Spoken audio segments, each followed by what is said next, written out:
Shalom, selamat pagi keluargaku. Firman Tuhan pagi ini saya ambil dari kitab Esra pasal 10 ayatnya yang ke-16. Demikian firman Allah. Tetapi mereka yang pulang dari pembuangan melakukannya. Maka Imam Esra memilih beberapa orang, kepala-kepala kaum keluarga, masing-masing untuk kaum keluarganya. Semuanya dengan namanya disebut. Pada hari pertama bulan ke-10 mereka bersidang untuk menyelidiki perkara itu. Firman Tuhan pagi ini saya beri judul memilih orang. Bapak Ibu, salah satu kunci penting dalam sebuah kepemimpinan, baik di dalam gereja, masyarakat, bahkan di dalam keluarga, yaitu memilih orang. Kita harus mengerti bahwa seorang pemimpin itu bukan seorang yang sempurna. Sadari pemimpin butuh orang lain. Itulah sebabnya saudara, seorang pemimpin harus bisa memilih orang-orang yang tepat sesuai dengan kebutuhan untuk mengembangkan sebuah tujuan.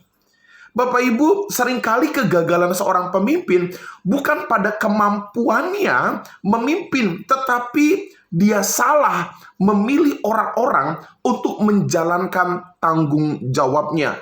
Sehingga lahirlah seseorang yang menjilat, seorang yang rakus, seorang yang tamak, tidak menjalankan tugasnya, hanya semata-mata ingin meraup keuntungan pribadinya. Jika seorang pemimpin, saudara, dikelilingi oleh orang-orang yang kredibilitasnya baik, pasti kepemimpinannya berhasil, pasti gerejanya berkembang, pasti keluarganya diberkati Tuhan. Karena itu saudara, kejelian seorang pemimpin saudara, itu dapat dilihat dari kemampuannya memilih orang. Bapak Ibu keluargaku, anak-anak remaja sekalipun, mari kita tidak boleh salah dalam memilih orang, dalam menjalankan tugas tanggung jawab, bahkan harapan kita ke depan. Nah, Esra ketika melihat ada perkara mengawinkan, orang-orang Israel jatuh dalam dosa, maka dipilihlah beberapa orang kepala-kepala. Esra harus jeli memilih orang supaya pemimpin-pemimpin itu bisa menetralisir, bisa memulihkan keadaan orang-orang Israel yang sudah berzina, yang sudah mulai melakukan dosa kepada Allah.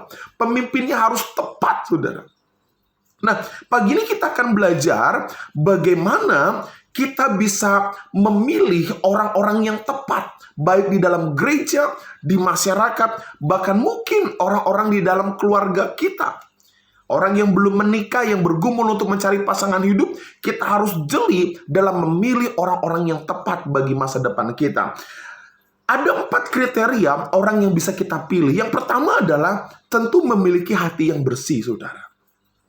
Yang kedua, dapat dipercaya. Lalu yang ketiga, menyadari kelemahannya, menyadari kekurangannya, dan berusaha memperbaiki diri. Dan yang keempat adalah selalu melakukan yang terbaik. Keempat hal ini harus menjadi kriteria kita dalam memilih orang-orang yang tepat. Sehingga nama Tuhan dimuliakan, pekerjaan Tuhan berkembang, keluarga kita diberkati. Shalom keluargaku, Tuhan memberkati kita semua. Haleluya.